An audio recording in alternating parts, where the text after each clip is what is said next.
The Paradise Private Hospital. How many times we've seen this building driving down this road? But how much do we know about it? A hospital, after all, is not just another building in town, is it? But rather a place where patients and doctors come together at a time of need. So we had a stillbirth in 2019, and that was complicated by diabetes, wasn't it, Nancy? Quite a bad one. Yeah. We tried to control the sugar level, but it just... In the documentary that you are about to watch, we'll tell you the story of the Paradise Private Hospital, but also about the story of the people behind this institution. Yeah, that's the entrance. So that's on the other side of this. Because as they say, the past is always the best place to understand the present and hopefully an unforeseeable future.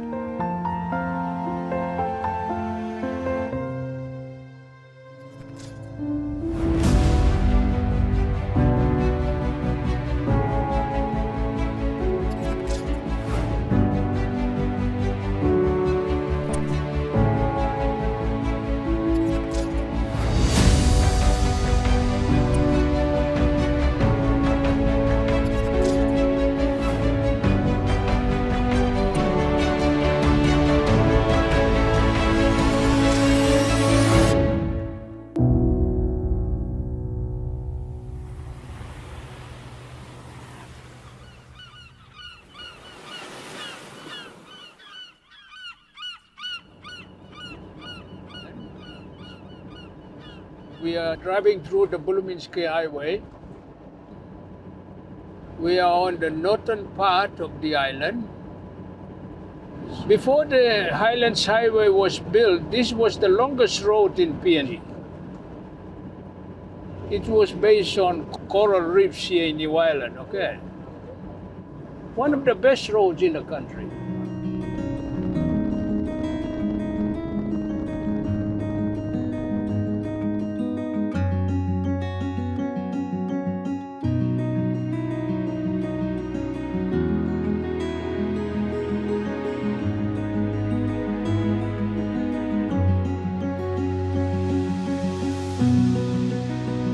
You know, where I come from is the southern part of the island, okay?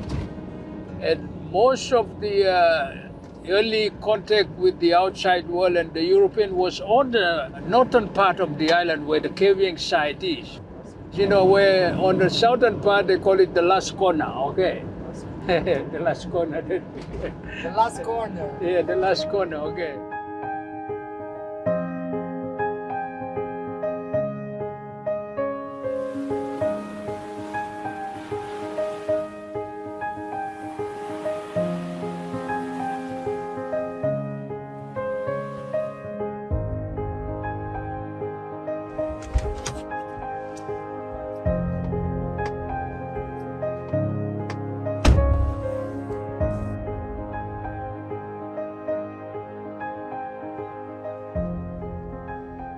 So I spent a good more than 10 years in this village here, and this is the church that my dad was a local pastor here.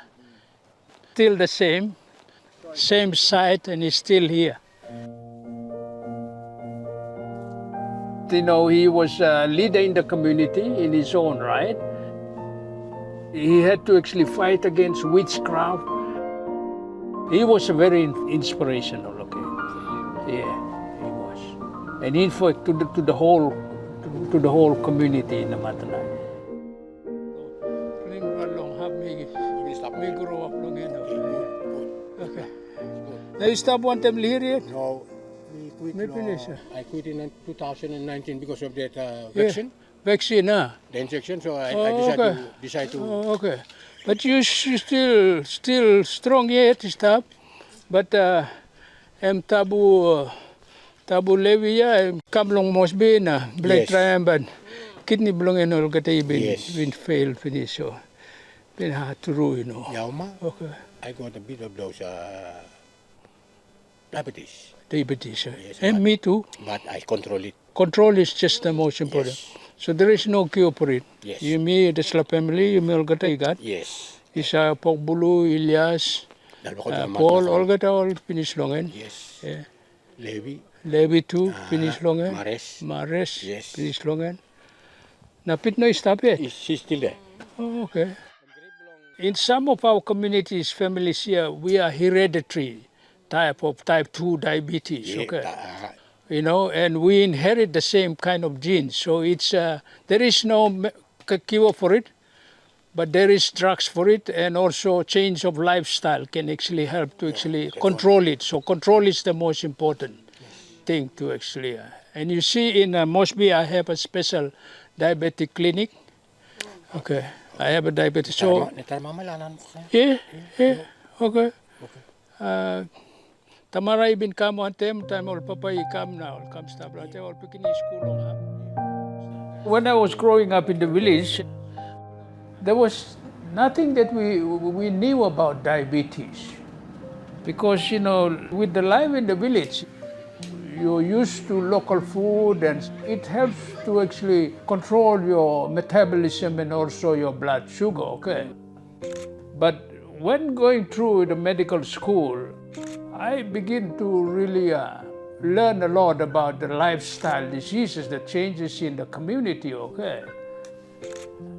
I knew I would develop it sometimes in life, having known that, you know, my family has got a history of what we call gestational diabetes.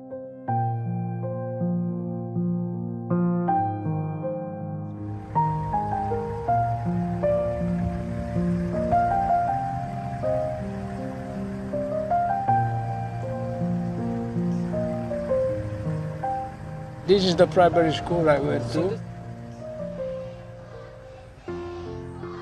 That's when I did my grade 4, grade 5, and grade 6 in here, in this building here. Why are they sequenced? Because they are in line. A, we count. 2, 4, 6, 7. Good. Next one. So this is the same building, you know. I went to school. You know, the timber is still the same timber. You see how the cement is, you know, still well preserved.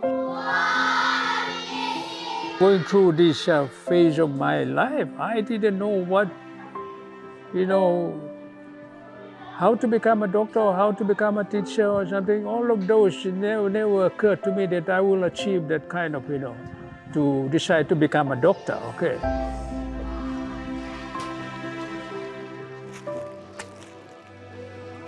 All right, look here, everyone. We were talking about junk food, food that is not healthy for our bodies. Okay, this is Dr. Sios. He owns a hospital in Port Moresby, or we call him the Paradise Hospital. So thank you, but I'm Tok Lo Yuplalo and healthy food. Okay, so I take you through. Yes, I am Dr. Sios, and this is where I did my grade, 3, 4, 5, and 6. So one of the biggest, problems that we are facing in our community in Papua New Guinea is called lifestyle diseases. And these lifestyle diseases is about the changes in life that we go through from a village level, living in the village, growing up in the village, eating cow, and with Ibika and banana and taro, and then living in an urban center, in a city or in a town. And then started eating this kind of food like this, drinking tea with a lot of sugar, eating all these twisties and all these kind of foods like this, okay? Because me, doctor, na mi sabi long how long kay something na look out him skin below me, now me still alive. Me been got 7 pla boys long family below me. 3 pla me lose him all because long blood sugar problem, only die finish. triple along all line, Brata Blomina, all eating this kind of food here.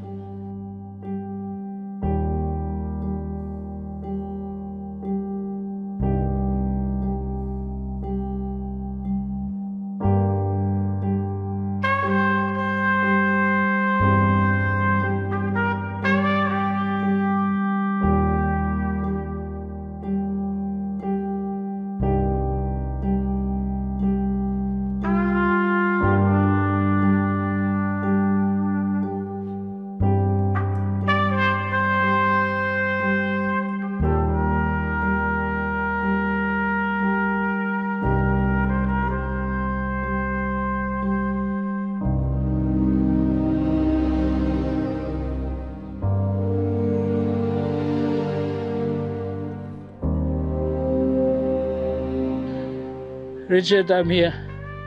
Dad is here, thank you. We're just paying a visit. I don't know whether you know Marco, but Marco is an Italian friend of mine, okay? So he's doing a film of my life, but I'm trying my best to try actually give a story here. So you know, just be proud of that, okay? I'll have some kind of, you know, documentary for you.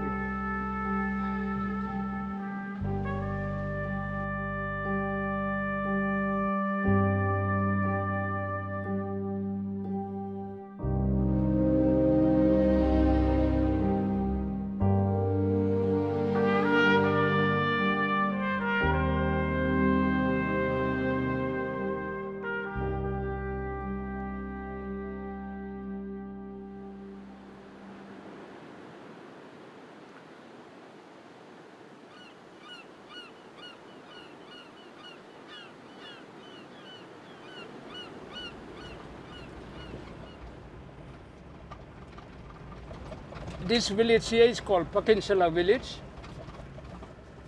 where I grew up, okay? It's matrilineal, it mainly means that two, you know, husband and wife relationship, okay? It represents these two butterfly, okay? One is the brownish color, the other one is a bluish yellow color, okay? You can see them, they always go together.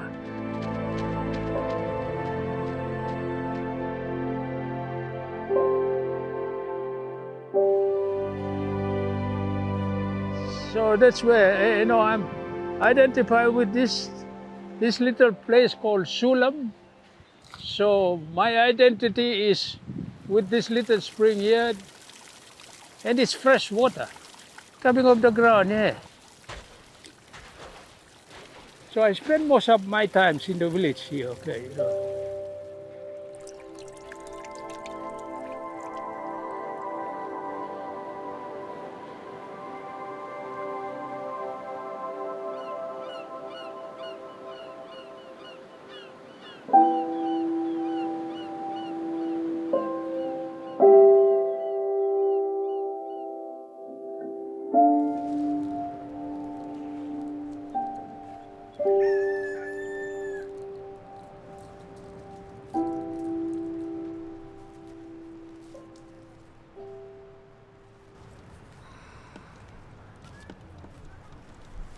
Kau Waman hoy? Unangnya suha man? Ngut merah tamam bataye. Rabul bata da tama dahon tam.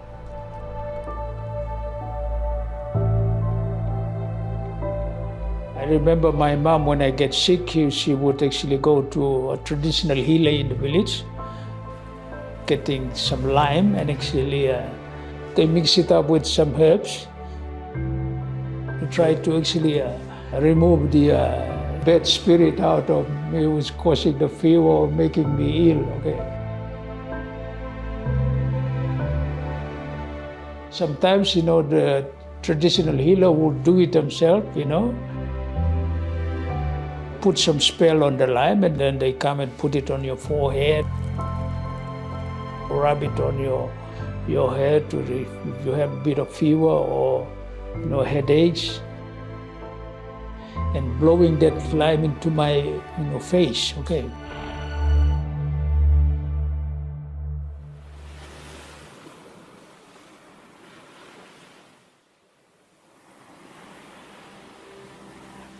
When I was growing up, humility was the biggest part of my whole life, okay? And also knowing how my parents were and how a lot of my village folks were, I wanted to get beyond where they were. It's fascinating. Life is a process, but it can become very fascinating if you put your mind into it and you work through it as you go along. Okay. So when you're talking to a kid, you just tell them that don't be afraid. Okay, look at what is there in the future. Try to imagine what's up there. That's where you can achieve more in life.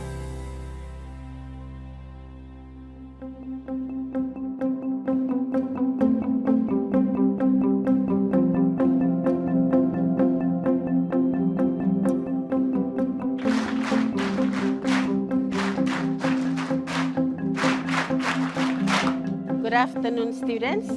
This afternoon we are having a very special visitor with us here, and listen carefully and watch and be attentive to what he's going to tell you.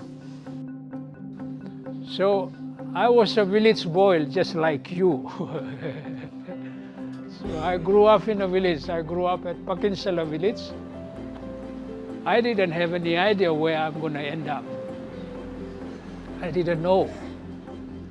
So the message is, that it doesn't matter where you are, how you grow up.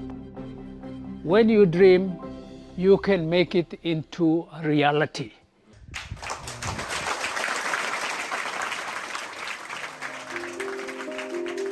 So this is where you start dreaming, okay? To start your dream now. I want to be a doctor. I want to be a pilot. I want to be a lawyer. I want to be a doctor. I want to be a pilot. In my future, I want to be an engineer. Pilot. School there. Civil engineer. In my future, I want to become a scientist.